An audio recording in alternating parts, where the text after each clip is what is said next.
ပြပါလေလို့မေးကြမေးကြမေးကြမေးကြမေးကြမေးကြမ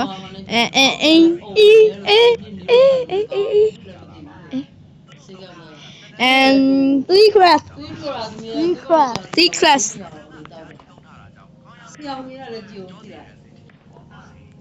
2 class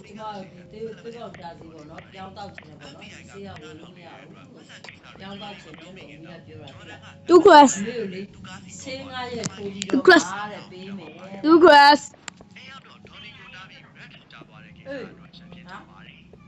1 class 2 class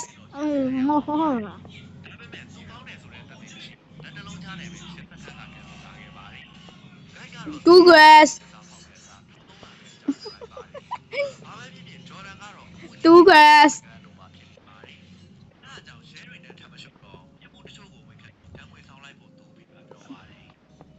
1 class 1 class 1 class ဘယ်လိုလဲ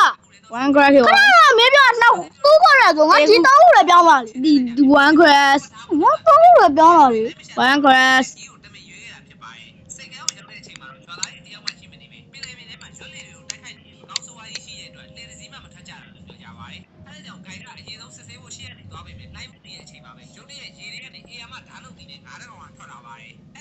2 class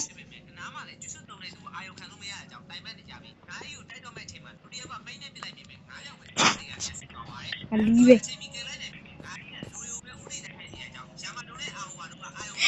5 class အလီအဲ့တော့လောက်လေခွင့်လောက် 1 class ဟမ်1 class ဟိုလေလောက်လေ1 class ဟုတ်တယ်ပါအလီပဲဟုတ်ပါဘူး0 class ဟာရဘလို့0 class လား0 class 1 class ဟုတ်တယ်တော့1 class တော့1 class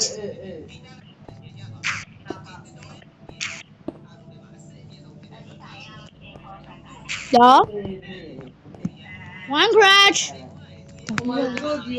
တော့အဲ့လိုမရဘူး9ခုသုံးပြီးမှပြောပြ